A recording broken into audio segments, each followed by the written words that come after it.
The sun hits the cracked windowsill of my window every morning at exactly 6:30 a.m. I haven't used an alarm clock in a long time. My 67 years and the habit of getting up for work at 7 a.m. have taught my body to wake up on its own. There is no difference between weekends and weekdays for me now, even though I have been retired for 4 years. My house in Gilbert, a small bungalow with 2 bedrooms and a tiny kitchen, looks exactly the same as it did 20 years ago when I finally paid off the last mortgage payment. The wallpaper in the hallway is peeling slightly from the ceiling, and the linoleum in the kitchen is worn to a pale shade near the sink. But I have neither the strength nor the desire to change anything. This house is mine and mine alone. It's the only thing I've ever truly earned myself.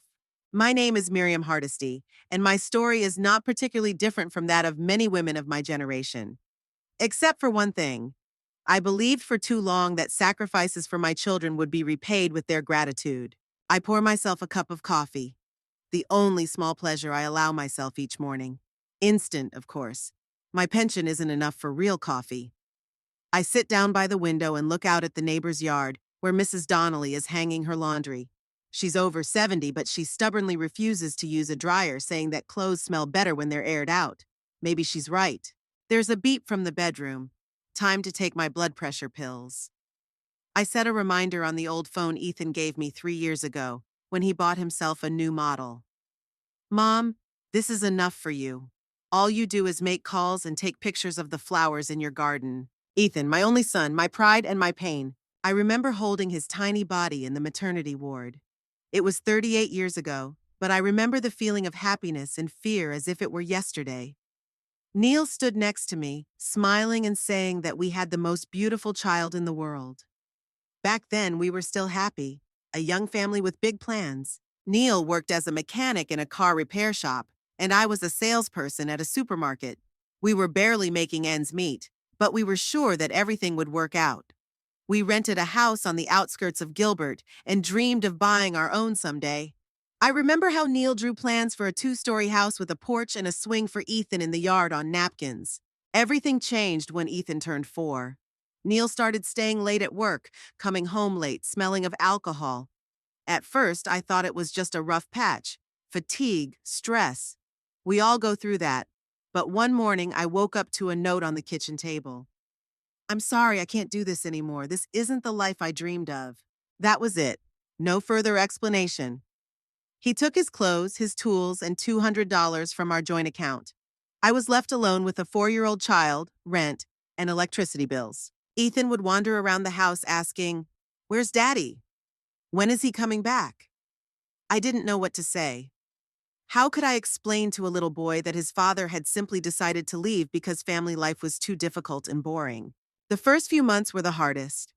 I worked 2 jobs, during the day at a supermarket and in the evening as a cleaner in an office building. I had to leave Ethan with my neighbor, Mrs. Reynolds, who charged very little for looking after him. She was just lonely after her husband died. I remember coming home after midnight so tired that my legs were shaking and my back refused to straighten. Ethan was usually already asleep.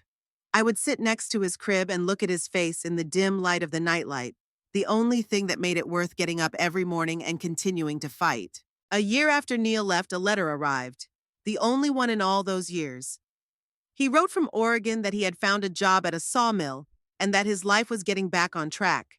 He apologized, but only in passing, as if leaving his family had been a minor oversight. Enclosed with the letter was a check for $500 for Ethan's needs.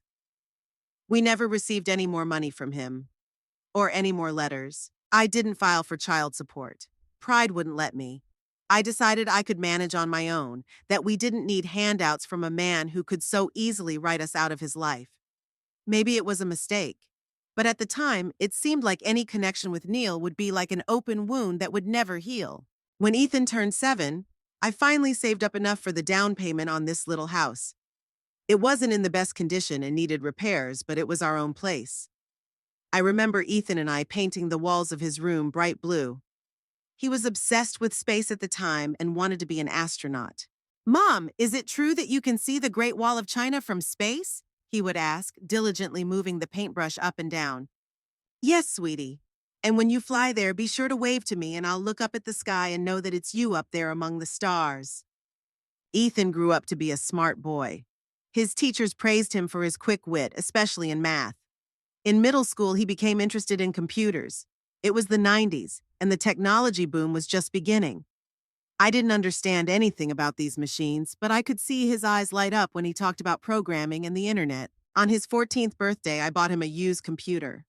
I had to work extra shifts and give up a new jacket for myself, but his happy face was worth it. He hugged me so tightly that it took my breath away. "You're the best mom in the world," he said then. In high school, Ethan became a little distant. Teenagers, you know. But he still shared his dreams with me. He wanted to go to a good college and study information technology. I saved every extra dollar for his education, even though I knew I wouldn't be able to pay for it all. By then, I had become a senior cashier at a supermarket. The salary was a little higher, but it was still barely enough to live on and save for Ethan. I saved on everything. I wore the same clothes for years, cut my own hair, and ate the cheapest food. But Ethan always had everything he needed for school, decent clothes, and at least occasionally some fashionable items so he wouldn't stand out from his peers. When it was time to apply to colleges, we sat together at the kitchen table and filled out the applications. Ethan applied to several places, but his dream was to attend Arizona State University, which was prestigious but not as expensive as private colleges.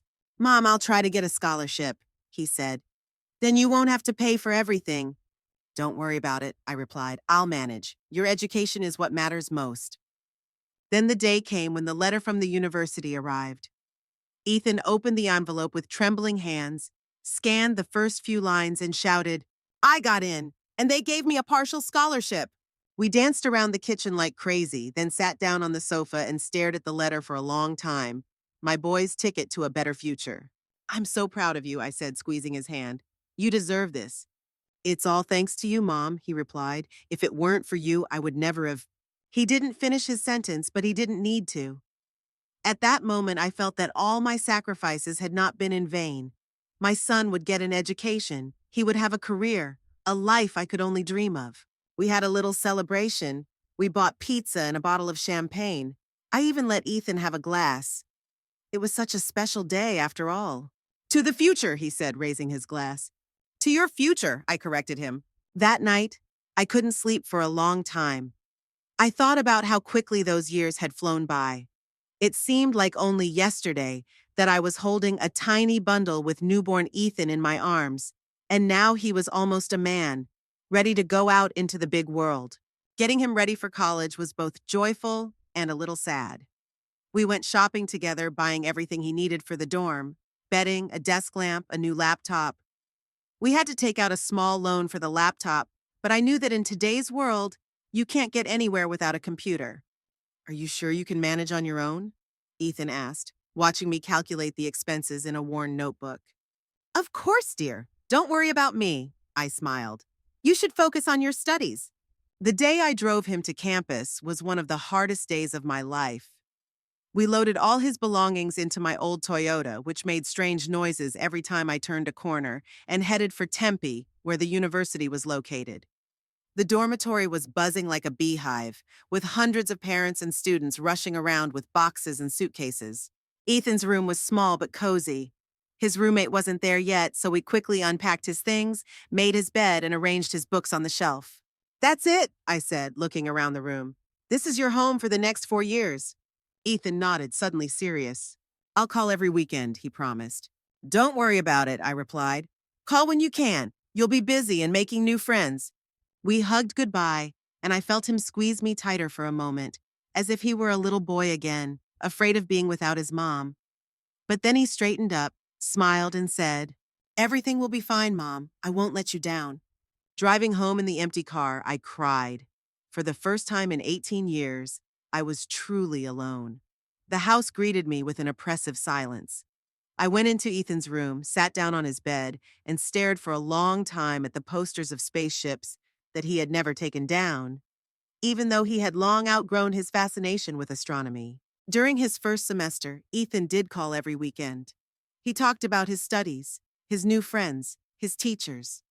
I listened, holding my breath, imagining this new world he had plunged into. A world so far removed from our little life in Gilbert. "We have an amazing programming professor," he said enthusiastically. "He used to work in Silicon Valley and knows all the tech gurus." I smiled into the phone, even though I didn't understand half the terms he was throwing around. The main thing was that he was happy. He had found his place. He came home for Thanksgiving. He had lost weight and had dark circles under his eyes from lack of sleep, but he was glowing with some kind of inner light. I made his favorite turkey with cranberry sauce, apple pie, and mashed potatoes.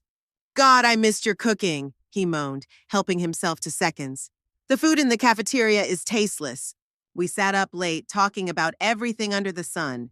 He showed me pictures of the campus and told me about his new friends.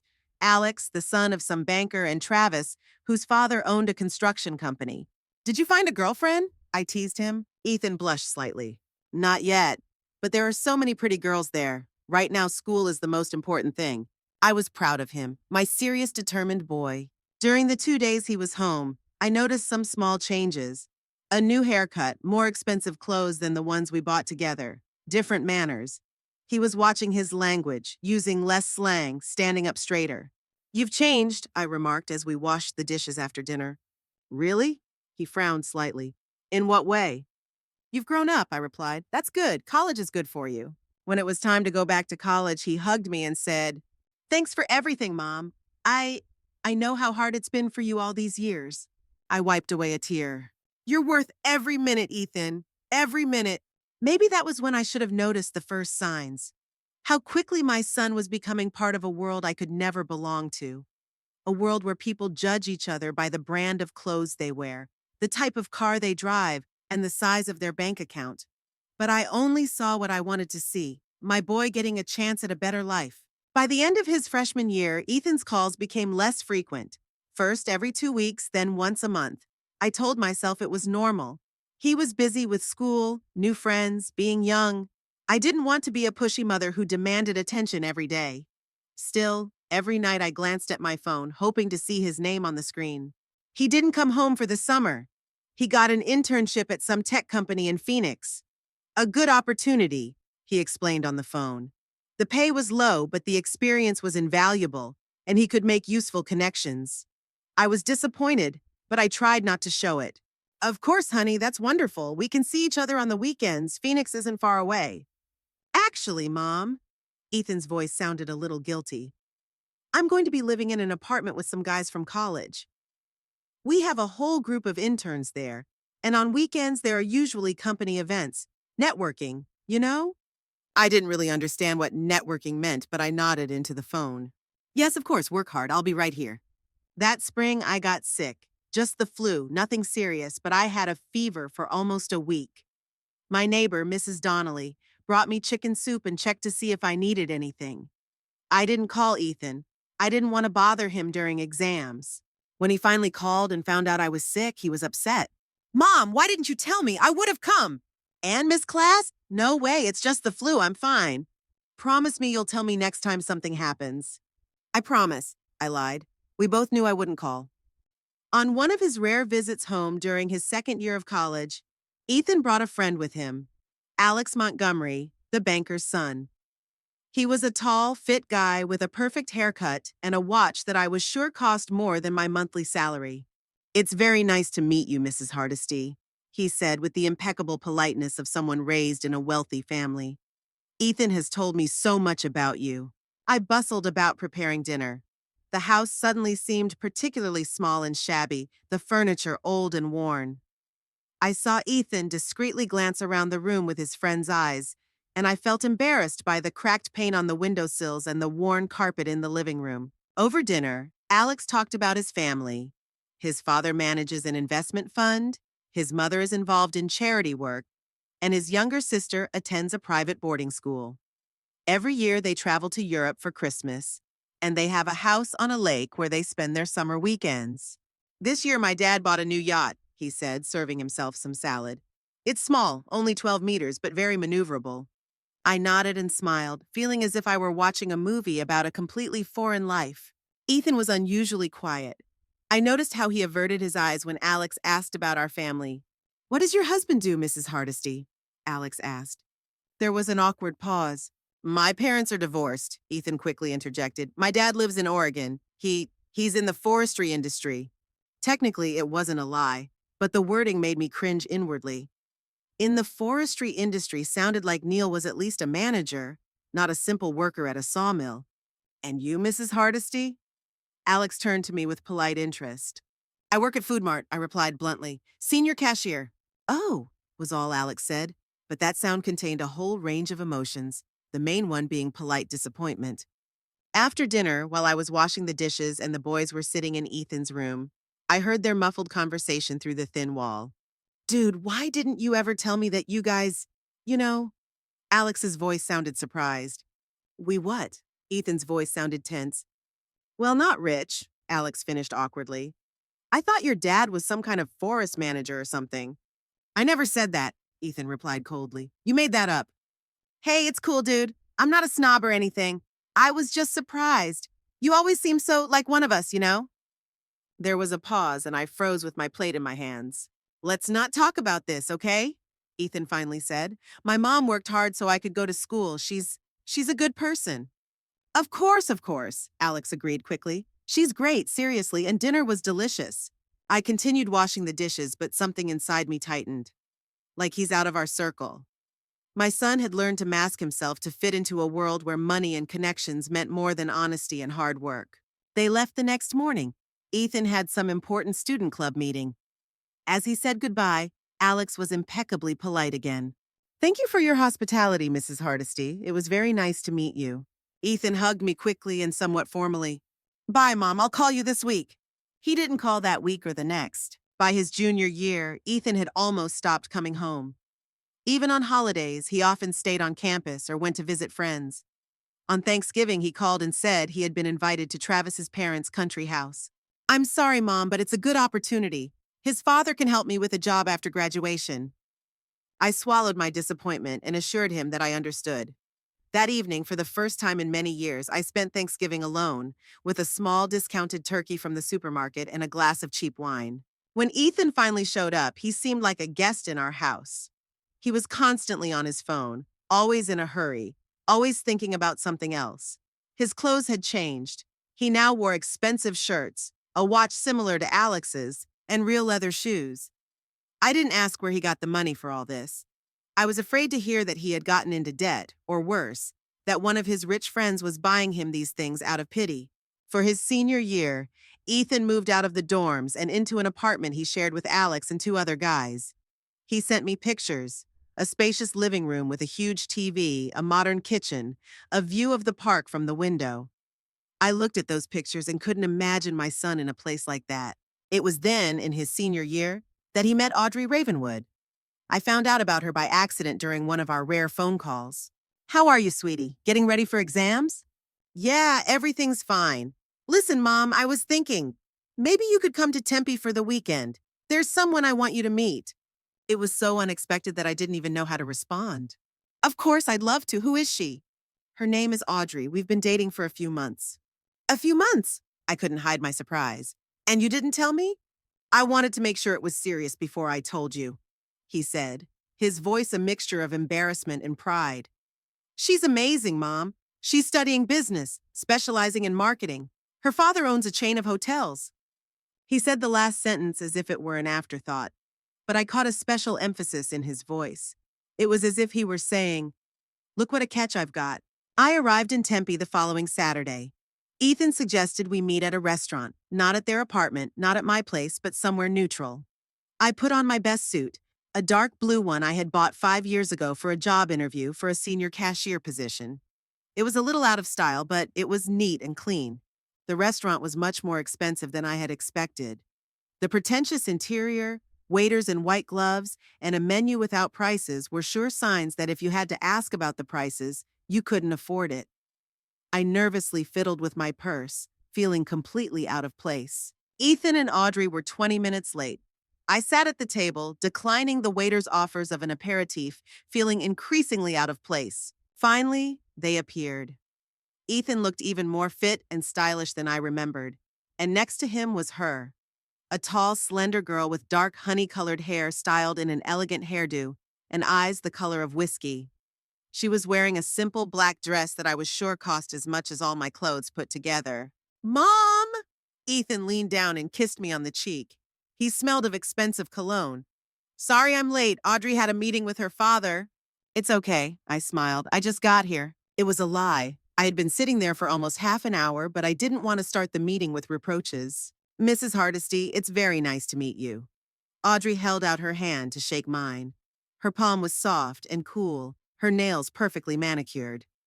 Ethan has told me so much about you. I wonder what, I thought, but said aloud, Please call me Miriam. It's very nice to finally meet you too. We sat down at the table. Ethan and Audrey immediately picked up the menu, confidently scanning the names of the dishes in French and Italian. I pretended that I also knew what foie gras and carpaccio were, but inside I was panicking because of the prices I saw on my copy of the menu. Ethan said you work in retail? Audrey asked, sipping water from her glass. Yes, at Food Mart, I said, trying to sound calm and dignified. For almost 20 years. That's amazing, she said with that special tone of polite surprise that betrayed her true thoughts. Such stability. My mom has always been very hardworking, Ethan quickly interjected. She raised me on her own and gave me the opportunity to go to college. That's admirable, Audrey nodded, but I saw a slight shadow of pity in her eyes. All evening, I felt like a museum exhibit, something to be looked at with polite interest, but without real understanding. Audrey talked about her family. Her father, Garrison Ravenwood, ran a chain of boutique hotels on the West Coast. Her mother, Elizabeth, was involved in charity work and sat on the board of trustees of a major museum. Her brother was studying at Harvard Business School. Their family home is in Scottsdale, one of the most prestigious neighborhoods. They have properties in California and Colorado, where they go skiing in the winter. Audrey spent a year as an exchange student in Paris, speaks 3 languages fluently, and plays the cello. I listened to all this and looked at my son, how he hung on her every word, how proud he was that she had chosen him among all her wealthy admirers. And suddenly I realized that I had lost him. Not today, not in this restaurant. Much earlier when he first tasted a different life and realized how different it was from what I could give him. How did you meet? I asked, trying to join the conversation. They exchanged glances full of that special tenderness that only young lovers have. At a charity auction, Audrey replied. Our university business club was raising money for children from disadvantaged families. Ethan was in charge of the technical side. I set up the online broadcast and the bidding system, Ethan explained. Audrey was the main organizer. She literally saved the whole event when the main sponsor pulled out at the last minute. My dad just agreed to help, Audrey shrugged. No big deal. Her father donated $50,000 literally the day before the event, Ethan added admiringly. I nodded, trying to imagine a world where you could just casually donate an amount that exceeded my annual income. Ethan was the only one who didn't try to impress me, Audrey continued, looking at my son with tenderness. All the other guys did was brag about their cars and watches, but he just did his job. It was refreshing. I was just too busy to flirt, Ethan grinned. Otherwise, I would have tried to impress you too. You did, Audrey said, lightly touching his hand. I looked at them and saw that these feelings were real. No matter how much my son had changed, no matter how far he had strayed from me and his roots, he truly loved this girl, and she seemed to love him back. After dinner, when it was time to pay, I reached for my purse, but Ethan stopped me. I invited you, so I'll pay, he said firmly. But it's too expensive, honey, I whispered. Let me at least pay for part of it. Mom, he looked at me with slight irritation. Please, I can afford it. I didn't ask where a student got the money to take me to a restaurant where a single dish cost more than $100. Maybe his internship paid really well. Or, more likely, he wanted to impress Audrey and her family to show them he could keep up with their lifestyle. We said goodbye in the parking lot. Audrey was impeccably polite again. It was very nice to meet you, Miriam. I hope we'll see each other again soon.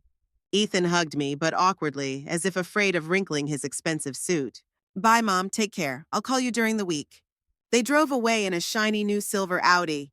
I didn't ask whose car it was, but I was pretty sure it wasn't a university car. That night, I stayed at a cheap motel on the outskirts of Tempe. I lay in the dark on a hard bed and thought about my son and the girl he had chosen. about the world he was so eager to join and everything he seemed willing to leave behind. It was almost 6 months after our meeting at the restaurant when Ethan called with the news. "Mom, Audrey and I are engaged," he said, his voice filled with excitement and happiness. "I proposed to her yesterday and she said yes." "Congratulations, sweetie!" I tried to sound happy, even though the news took me by surprise. That's that's wonderful. Have you decided when the wedding will be?" "Preliminary plans are for next summer. Audrey's parents want a big ceremony with lots of guests. You know how it is." No, I didn't know. My own wedding to Neil was a modest ceremony at City Hall with 2 witnesses and dinner at an inexpensive restaurant afterwards. "Of course," I said. "A big wedding is wonderful." "Listen, Mom," he said, a note of awkwardness creeping into his voice. "Audrey's parents want to meet you. They're having dinner at their house in Scottsdale this weekend. Can you come?" "Of course," I said, feeling my stomach tighten with anxiety. "I'd love to meet them." "Great!" He was clearly excited. "But, Mom, would you mind if I said something?" "Go ahead," I said, already guessing what he was going to say. "Maybe I should buy a new dress for the meeting. Something, well, more modern?" Audrey's parents are a little conservative about some things. First impressions are very important. I closed my eyes and took a deep breath. "Okay, Ethan, I'll buy a new dress." "Thanks, Mom." The relief in his voice cut me to the heart. "I knew you'd understand."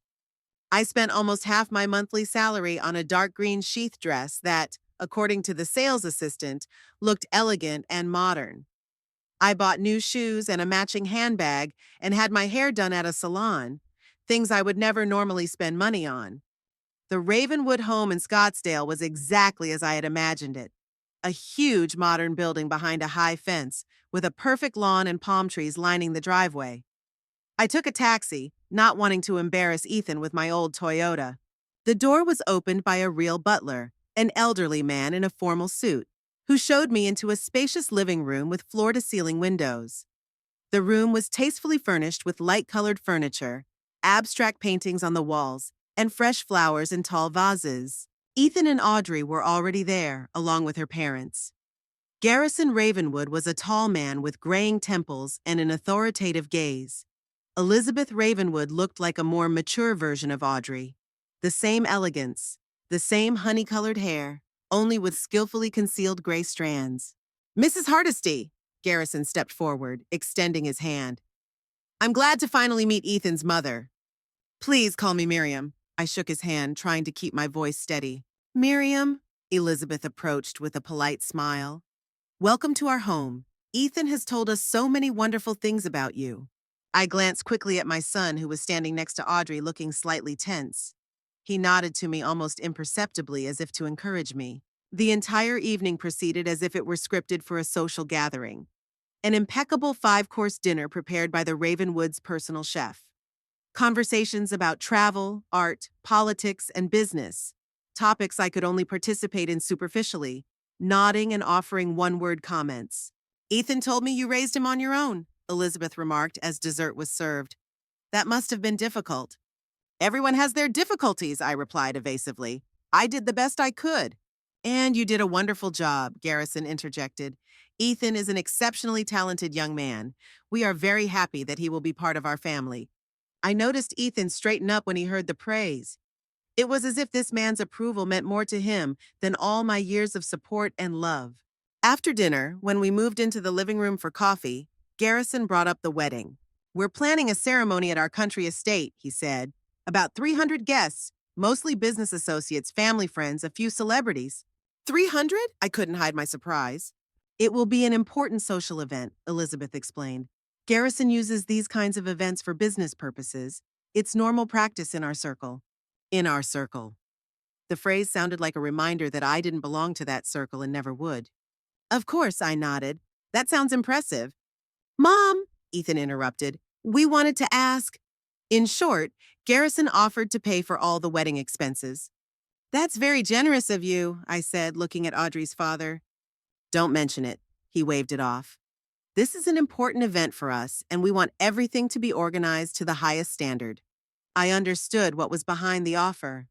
They didn't want the groom's modest mother to try to contribute to the wedding budget, which, judging by the description, would cost more than my house. I'm very grateful, I said, maintaining my dignity. But I'd like to contribute in some way. Maybe pay for Ethan's suit or... Don't worry about it, Elizabeth interrupted. Everything has already been planned. We have a certain vision of what our daughter's wedding should look like. Ethan shot me a warning glance and I fell silent. I didn't want to cause him any trouble or ruin my relationship with my future in-laws, but inside I was seething with resentment and humiliation. As the wedding date approached, Ethan called more and more often, but the conversations became increasingly tense. Every time there was some problem related to my participation in the celebration. Mom, about your wedding dress, he began during one of these calls.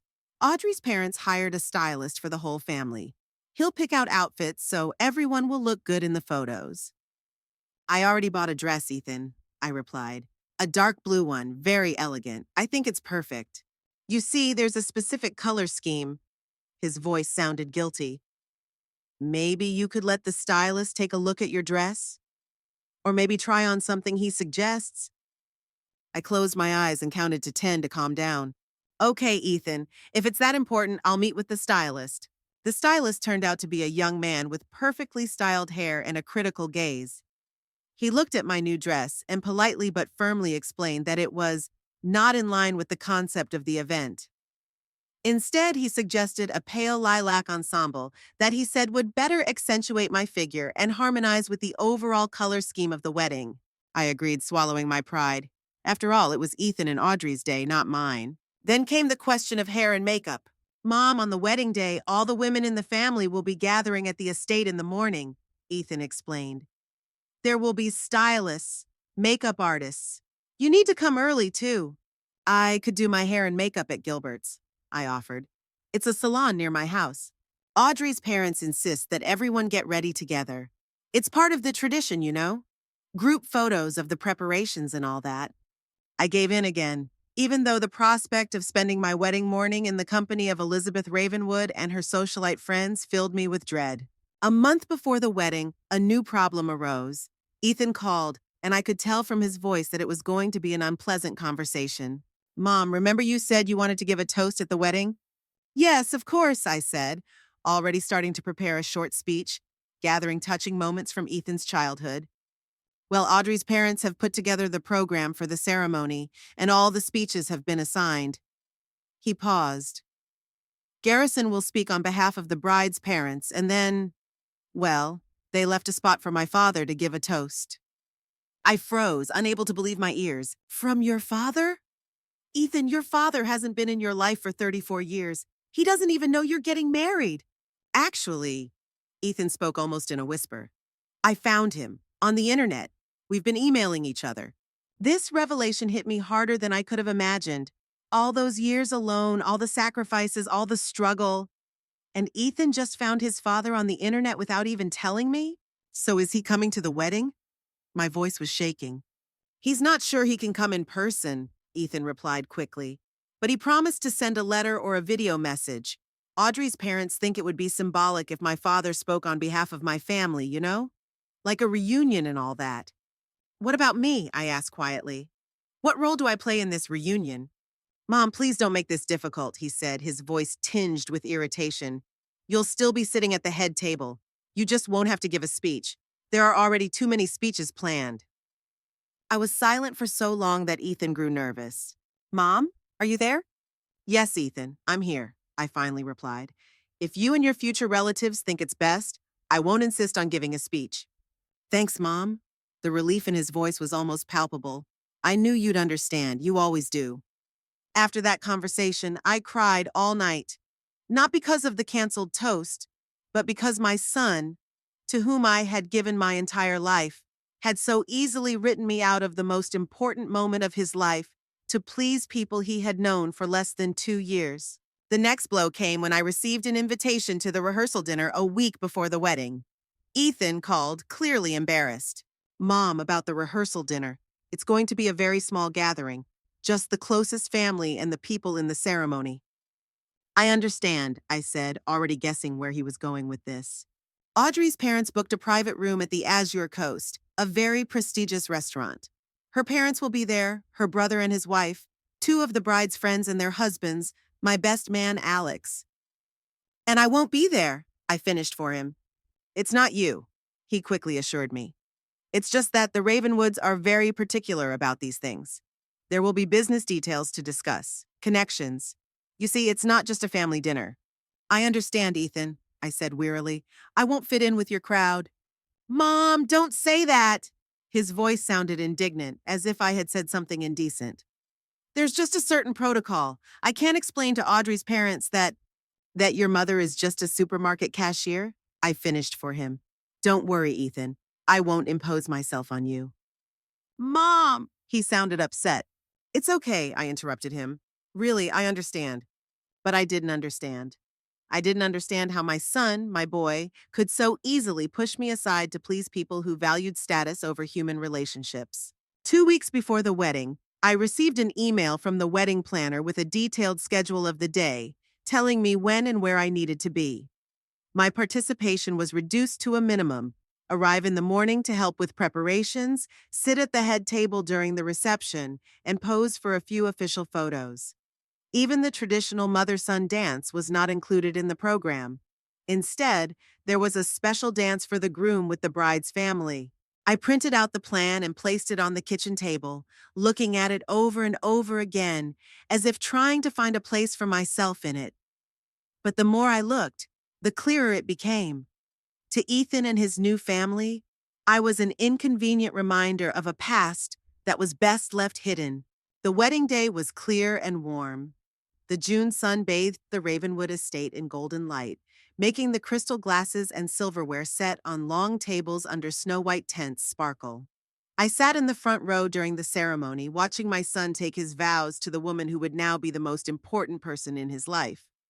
The ceremony was flawless, touching, elegant, with perfectly chosen music and flowers. When Ethan and Audrey exchanged rings and kissed to the applause of the guests, I felt a lump in my throat. Despite all the hurt of the past few months, I was happy for him. My boy had grown up and started a family. Isn't that what every mother dreams of? After the ceremony, the guests moved to the cocktail area, a specially equipped part of the garden with a bar serving champagne and exquisite appetizers. I stood a little apart, not knowing how to behave. Elizabeth Ravenwood mingled with the guests, introducing her husband's business partners and social acquaintances to each other. Audrey and Ethan posed for the photographer against a backdrop of flowering bushes. Mrs. Hardesty? A young woman with a tablet in her hands approached me. I'm Victoria, the wedding planner's assistant. The reception will begin in 15 minutes. Your seat is at the head table, number 8. She handed me a small card with my seat number elegantly written on it and a seating chart. Thank you. I took the card, peering at the chart. The head table was marked in the center, and I noticed that my seat was at the very edge, next to Audrey's uncle. When the time came, the guests began to move into the huge tent where the reception was to be held. Inside, everything was decorated in cream and gold tones, flower arrangements on every table, fabric drapes hanging from the ceiling, twinkling garlands, and candles creating a fairy tale atmosphere.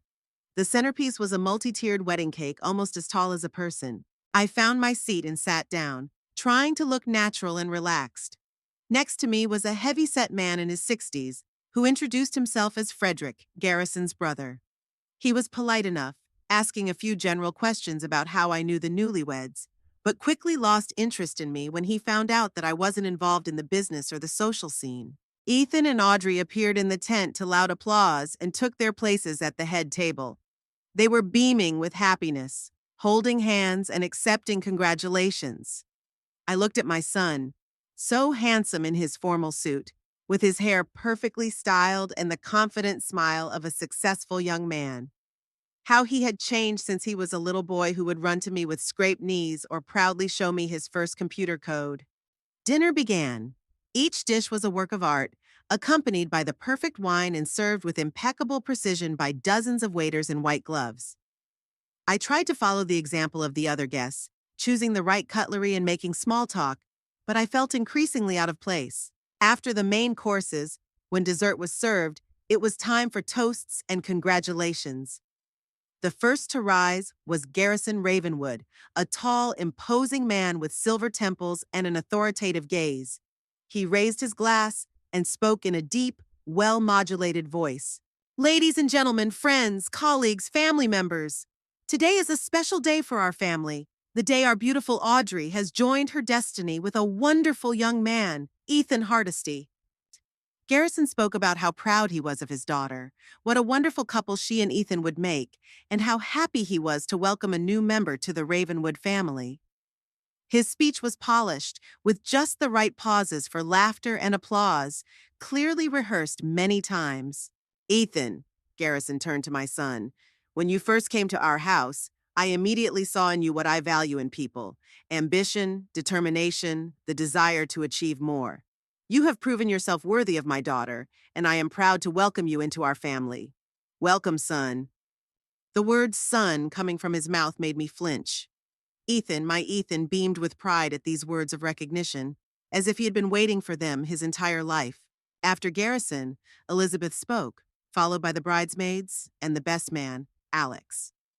Each speech was followed by a toast and applause.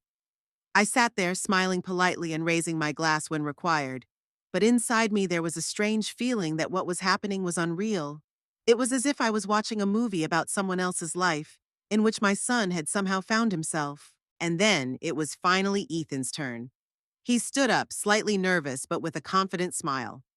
In a black tuxedo with a perfectly tied bow tie, he looked like the heir to a wealthy dynasty, not the son of a supermarket cashier. Today is the happiest day of my life, he began, looking at Audrey tenderly. The day I can call this amazing woman my wife. Audrey, you are not just my love. You are my inspiration, my rock, my guiding light. Thank you for agreeing to share your life with me. Audrey looked at him with loving eyes, and I could see that their feelings were genuine. That was a little comforting. At least my son wasn't marrying for money. I want to thank the Ravenwood family, Ethan continued. Garrison, Elizabeth, you've taken me in as one of your own. Thank you for your trust and support. I promise I will be worthy of your daughter and your name. He glanced around the room and I noticed him linger on me for a moment before quickly looking away. Today is also special because it is a moment of reunion. Many of you know that I grew up without a father, but fate would have it that just before my wedding, we found each other again. A murmur of approval rippled through the room. I froze, unable to believe my ears. Ethan spoke as if his father had truly returned to his life, not just sent a congratulatory letter after 34 years of silence. Unfortunately, Dad couldn't make it here today, Ethan said with feigned regret, but he sent his warmest congratulations and blessings. Ethan took a folded piece of paper from his inside pocket. He wrote, Son, I am proud of the man you have become. I am sorry I couldn't be there to see you grow up, but know that I have always been with you in my thoughts. I wish you and your chosen one a long and happy life. With love, Dad. I clenched my fists under the table so tightly that my nails dug into my palms. It was a lie, from the first word to the last. Neil had never been interested in Ethan, never sent him birthday cards, never called to ask how he was doing. He just disappeared from our lives, leaving a short note and taking the money from our joint account. But Ethan wasn't finished yet. I want to raise this toast to the two most important men in my life, he said, raising his glass. To my father-in-law, Harrison, who showed me what it means to be a real businessman and head of a family, and to my father, who, despite the distance, was always close in my thoughts and heart. Thank you, Dad, for always believing in me. The guests applauded, many women furtively wiping away tears. The story of the reunion between father and son on the eve of the wedding touched their hearts. None of them knew the truth, that Ethan's father had never believed in him, never supported him, never been there for him, not even in his thoughts. I sat there numb with shock and pain, my son, my boy, whom I raised alone, for whom I worked 2 jobs, to whom I gave everything I had. He simply erased me from his story. In his version of life, the main role was played by an absent father, whose only merit was that he sent a letter with perfunctory congratulations and a check. And me? The woman who sat by his bed at night when he was sick, who scrimped and saved to pay for his education, who supported his every dream, his every aspiration? I was just a shadow in the background, an inconvenient reminder of his humble origins, best hidden from his new rich friends and relatives. Around me, people continued to eat, drink, and laugh. Musicians played a soft melody. Waiters glided silently between the tables. All this glitz and glamour suddenly seemed fake and empty to me. I felt a wave of anger rising inside me, not cold and calculating, but hot, burning, blinding. Was it all worth it? All these years of sacrifice and self-denial, only to end up being pushed aside, forgotten, betrayed by my own child? Was it worth keeping quiet all these months, swallowing my resentment and humiliation, to keep the peace and not ruin Ethan's relationship with his new family? I looked at my son, who was sitting at the center of the table, holding Audrey's hand and accepting congratulations. He looked so happy, so confident. This was not the Ethan I knew. This was a man shaped by the Ravenwoods and their ilk. A man willing to renounce his roots for status and recognition. Meanwhile, the MC announced the newlyweds' first dance.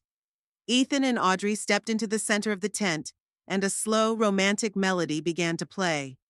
They spun around, looking into each other's eyes, surrounded by soft light and admiring glances. It was their moment, their triumph. After the first dance, the MC invited the newlyweds' parents to join them. Harrison went out to dance with Audrey, and Elizabeth with Ethan.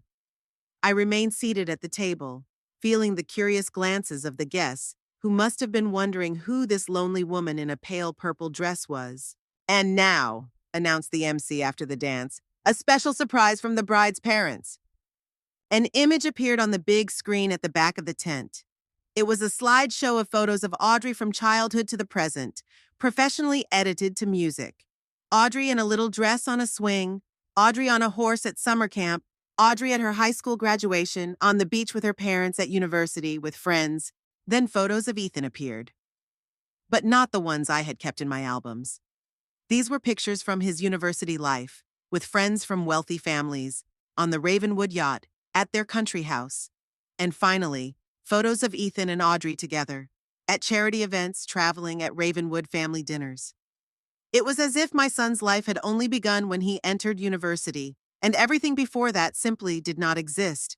The last slide was a photo of Ethan and Audrey against the backdrop of a sunset, with the caption, "The beginning of a new chapter." The guests applauded, many wiping away tears.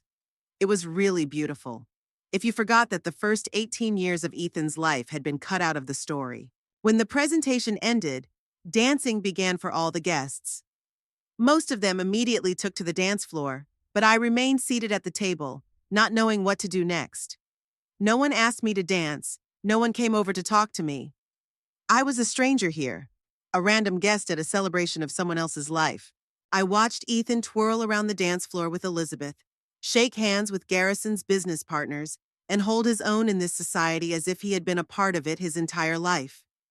And suddenly, I realized that I couldn't stay silent any longer. I couldn't sit quietly in the corner while my son was being taken away from me, his history being rewritten, all my sacrifices and efforts being erased from it. I stood up and walked over to the table where the microphone for congratulatory speeches was standing. My heart was beating so hard that it felt like it was about to jump out of my chest. My hands were shaking, but my determination was stronger than my fear. Enough of being invisible. Enough of letting others define who I am and what place I have in my son's life. The host noticed me approaching and asked with a professional smile, "Would you like to say a few words?" "Yes," I replied firmly. "I'm the groom's mother, and I have something to say." He looked slightly puzzled. Apparently, my speech wasn't part of the evening's program, but his professional politeness prevailed. "Of course," he said, handing me the microphone. "Ladies and gentlemen, the floor is now open to the groom's mother, Mrs. Hardesty." The music stopped. The dancers froze and turned toward me. In the silence that followed, I saw Ethan standing in the middle of the dance floor, his face a mixture of surprise and horror. Audrey stood next to him, frowning in confusion. Harrison and Elizabeth exchanged quick glances. I took a deep breath. This was the moment of truth. The moment when I finally had to declare myself, remind my son who I was and what I had done for him. To show all these people that I wasn't just an inconvenient addition to their perfect picture of the world, but a woman who had single-handedly raised a decent man whom they were now so eager to accept into their family. I picked up the microphone and began to speak. I stood in front of the microphone, feeling hundreds of eyes on me. The tent fell completely silent. Even the waiters froze between the tables, not daring to break the sudden pause. My hands were shaking, but I gripped the microphone tighter, not allowing myself to show weakness. Suddenly, everything I had planned to say, all the accusations, all the pent-up resentment, all the bitter reproaches, seemed to evaporate. Looking at Ethan's face, which reflected genuine fear, I realized that I couldn't cause a scene at his wedding, not because I was afraid of being judged by these wealthy strangers, but because, despite everything, I still loved my son. "Good evening," I began, surprised at how calm my voice sounded. "For those who don't know me, my name is Miriam Hardesty. I am Ethan's mother." A soft murmur rippled through the room. Ethan stood motionless, his face frozen in tense anticipation.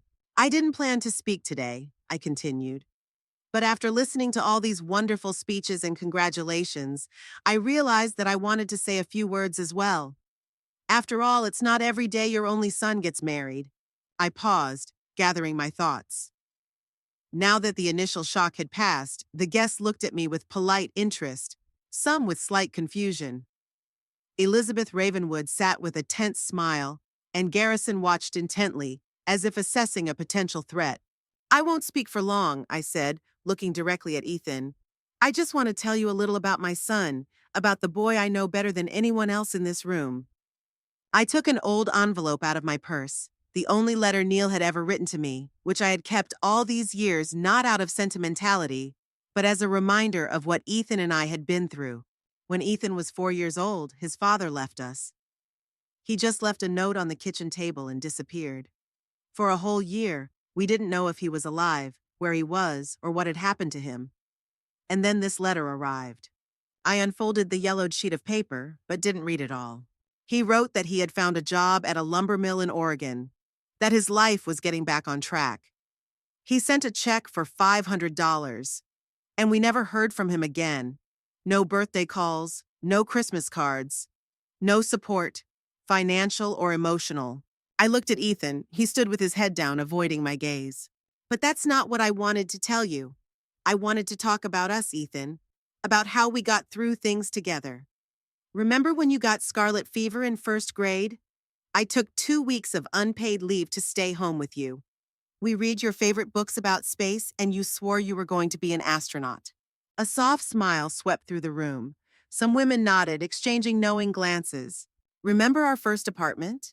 How we painted your room bright blue together, and you accidentally left a blue handprint on my white blouse?" We laughed until we cried. I saw a hint of a smile flash across Ethan's face. He remembered. Of course he remembered. "I'm not telling you all this to make you feel sorry for me or to ruin the party," I continued, addressing everyone present. "I just want you to know the truth. Not the beautiful story of a father and son reunited that you've heard today, but the real story of a boy who grew up without a father but with a mother who loved him more than anything in the world." I turned to Audrey, who was looking at me with wide eyes. "Audrey, you've chosen a wonderful man. My son is smart, determined, and reliable. He will never abandon you like his father abandoned us, because I raised him better than that." Then I turned to Garrison and Elizabeth. "I know I don't fit your idea of what a son-in-law should be. I work as a cashier in a supermarket. I don't have an expensive car, a big house, or a bank account. But I have something that no amount of money can buy: dignity and honesty. And those are the values I have tried to instill in my son." Garrison tilted his head slightly, his expression betraying something akin to respect. Elizabeth sat motionless, her face expressionless. Finally, I looked back at Ethan. "Son, I'm not angry with you for wanting a different life, for being ashamed of our modest home and my job. I understand. I always wanted a better future for you. That's why I worked 2 jobs so you could go to a good university, so you could become whatever you wanted to be." I saw tears welling up in his eyes. "But I want you to remember who you are and where you came from. Not because you should be ashamed of your origins, but because they are part of you, part of your history. And I am part of that history too. A part that cannot simply be erased or rewritten to make it look better in the family album." There was complete silence in the tent. Even the musicians froze, not daring to break the moment. "I wish you and Audrey a long and happy life," I concluded. "Love each other, take care of each other, and remember that a real family isn't one where everything is perfect and smooth. A real family is one where you are loved for who you are, without conditions or reservations." I handed the microphone back to the host and headed back to my seat. The hall was still silent, but it was a different kind of silence. Not shocked, but thoughtful. I noticed some women discreetly wiping away tears, and the men looked at me with unexpected respect. I had almost reached my table when I heard footsteps behind me. Turning around, I saw Ethan looking at me with an expression I couldn't quite decipher. A mixture of shame, remorse, and something else deeply hidden. "Mom," he said quietly, and there was more sincerity in that word than in all his rehearsed speeches throughout the evening. We stood facing each other, two people bound by blood and a shared history, but divided by choices and circumstances. I didn't know what to say or do. Part of me wanted to hug him, forgive him for everything, and pretend that nothing had happened. Another part demanded justice, recognition, respect. But before either of us could say anything, applause broke out. At first it was uncertain from a few people, but it gradually grew until the entire hall was applauding. People rose from their seats, and I realized with surprise that they were applauding me. My courage to tell the truth, my strength to raise a son on my own, my dignity in the face of humiliation. Ethan looked at me, and I saw something change in his eyes, as if a veil had been lifted, and he was truly seeing me for the first time in a long time. Not just a woman he needed to distance himself from for the sake of a new life, but his mother, who had always been on his side. I don't know what to say," he muttered. "I've been such a fool." "Not now, Ethan," I replied gently. "Today is your day, your wedding day. Go to your wife. We'll talk later." He nodded but didn't move, as if he wanted to say or do something else. Then Audrey approached us. She looked shaken, but there was no anger in her eyes, only understanding and something that resembled respect. "Miriam," she said quietly, "I didn't know." "Ethan never told me." "It's okay, Audrey," I assured her. "We all have parts of our lives we'd rather not talk about, but sometimes the truth is the only way to really move forward." She nodded and, to my surprise, took my hand. "Thank you," she said simply, "for raising a man like Ethan and for telling the truth today." The music started up again, and the guests gradually returned to the celebration, though I noticed many of them casting curious glances my way. Elizabeth approached us, her face impassive. "Well, Miriam," she said with a slight nod, "that was unexpected but sincere." It wasn't an apology, but it was probably the closest thing to an admission I would ever get from her.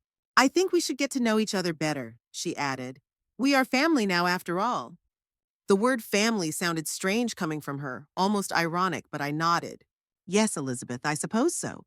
The rest of the evening passed in a strange, tense calm. I danced with Ethan, our first dance in years, and we both felt that something had changed between us. There was no sudden reconciliation or magical restoration of intimacy. The wounds inflicted by years of estrangement don't heal that quickly. But it was a first step, an acknowledgement of a truth that had long remained unspoken. When it was time to leave, Ethan walked me to the taxi. "Mom, he faltered, unable to find the words. "We'll talk after your honeymoon," I said. "Now is not the time for difficult conversations." He nodded, but still hugged me before I got into the car. Tightly, sincerely, like when we were children. "I love you, Mom," he whispered. "I'm sorry." "I love you too, son," I replied. "I always have and always will." The taxi pulled away, taking me away from the glitz and glamour of the wedding and back to my little house in Gilbert. I didn't know what tomorrow would bring, how our relationship would change after tonight. But for the first time in a long time, I felt something like hope. A year later, I was back at the Ravenwood estate, but this time for a family barbecue to celebrate Ethan and Audrey's first wedding anniversary. A lot had changed in that year. After returning from their honeymoon, Ethan came to my house, alone without Audrey. We sat on the porch with cups of coffee, and for the first time in years, he actually talked to me. Not just polite small talk, but a real, deep conversation. "I don't know where to start," he said. "I was such an idiot. I was ashamed of you, ashamed of our life, as if what you gave me, everything you had, was something shameful." "You were young, Ethan," I replied. "You wanted a different life, I understand that." "That's no excuse," he shook his head. "Nothing excuses the way I treated you, especially at the wedding. That toast? God, I'm still ashamed to think about it." We talked for hours. About his childhood, our difficulties, my sacrifices, his ambitions, about how he gradually distanced himself from me, ashamed of his origins and eager to fit into the new world that had opened up before him. About his father and the letter he sent after 34 years of silence. I replied to his letter, Ethan confessed. After the wedding, I told him the truth about our life, about how you raised me alone, about how we got by. Do you know what he replied? I shook my head. Nothing. He just didn't reply. Ethan smiled bitterly. You were right all along. He never really cared about me. Even now, when I'm successful and married to the daughter of a wealthy man, I'm just a stranger to him. I'm sorry, son, I said sincerely. I never wanted you to find out this way. No, he shook his head. I needed to know. I needed to see the truth. All this time, I was clinging to a fantasy of a father who was far away but thought about me. The real parent who was there all along was you, and I betrayed you for that fantasy. It was a difficult conversation, with tears and confessions on both sides. But it was the beginning of healing, the beginning of a new, more honest relationship between us. After that, Ethan started coming around more often, sometimes alone, sometimes with Audrey. To my surprise, she turned out to be much easier and nicer than I had thought at first. Without the influence of her parents and outside the context of that pompous wedding, she was just a young woman who genuinely loved my son. You know, Miriam, she said to me once as we were cooking dinner together in my small kitchen, what you did at our wedding was very brave. I've never seen anyone stand up to my parents like that. I didn't want to stand up to them, I replied. I just wanted the truth to be heard.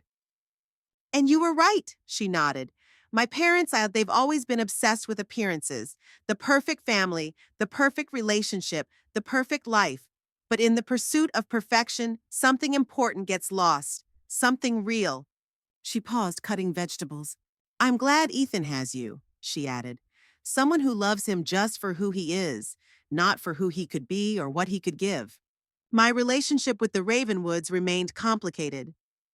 Garrison seemed to have gained some respect for me after my speech at the wedding, though he never said so directly. Elizabeth was polite but distant, as if she didn't know how to interact with a woman from a completely different world. Ethan got a promotion at the tech company where he worked. He and Audrey bought a house, not as luxurious as her parents, but much more spacious and modern than mine. He offered me financial help, wanted to buy me a new car, renovate my house. But I declined most of his offers. I don't need a new car, Ethan, I said. My old one is still reliable. But Mom, it's 15 years old, he objected. I can afford to buy you a new one. It's not about whether you can afford it, I explained. It's about the fact that I don't want you to buy me things out of guilt. I just want you to be in my life. Call me. Come visit. Tell me about your life. That's enough. But I did agree to have the bathroom renovated after the old plumbing finally gave out. Ethan personally supervised the work, coming by every day to check on the progress. And that meant more to me than any material gift. And now, a year later, I was standing on the green lawn of the Ravenwood estate, watching Ethan and Audrey accept anniversary congratulations. They looked happy, relaxed, in love. I saw Ethan glance at me, as if checking to see if I was okay, if I felt comfortable among these people who were still strangers to me. Miriam! Audrey came up to me with a glass of lemonade. I'm so glad you came. Ethan was worried all day that you wouldn't feel comfortable. It's fine, I smiled. This is your day and I'm happy to be a part of it. She took my arm and led me over to a group of guests. Let me introduce you to Ethan's mother, Miriam, she said with a pride that surprised me. She raised him on her own and gave him everything he has today. People nodded, said hello, and some even said they remembered my speech at the wedding. I felt a little out of place, but I was no longer the invisible girl who had been carefully hidden in the corner. Later, when most of the guests had left, Ethan and I sat on the terrace watching the sunset. Audrey and her mother were busy with something in the house, and Garrison was talking to business associates at the other end of the garden. How are you? Ethan asked, looking at me with concern. Not too tiring? No, it's fine, I replied. Your friends are very nice. They're not all my friends, he smiled.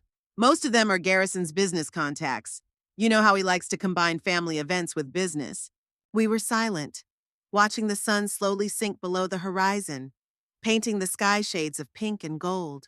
You know, Mom, Ethan said suddenly, I'm still thinking about your speech at the wedding, what you said about real family.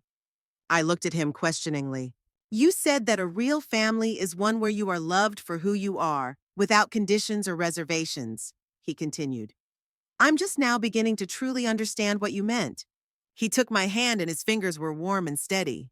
I've never said this before, but thank you, Mom, for everything. For every sleepless night, every extra shift, every time you denied yourself something so I could have more. I can never repay you for all of this, but I promise I'll never forget who I am or where I came from. I squeezed his hand in response, unable to speak because of the lump in my throat. We weren't a perfect family. We still had our problems, our unspoken issues, our difficult moments. But for the first time in a long time, I felt like we were really moving in the right direction. Hey, you two, Audrey called from the terrace. Come on, we're about to cut the cake. Ethan stood up and held out his hand to me. Come on, Mom, they're waiting for us. I got up and followed him, feeling a strange mixture of sadness and satisfaction. Life isn't always fair. Good deeds aren't always rewarded, and sacrifices aren't always recognized. But sometimes, if you find the courage to tell the truth, you can find your way back to what seemed lost forever. My son would never be the little boy who hugged me before bed and told me I was the best mom in the world. He had become a different person, a grown man with his own life, his own choices, his own mistakes. But part of that boy still lived inside him, and I could finally see it again. Together, we entered the house where his new family was waiting for us. And maybe there was a little room for me too.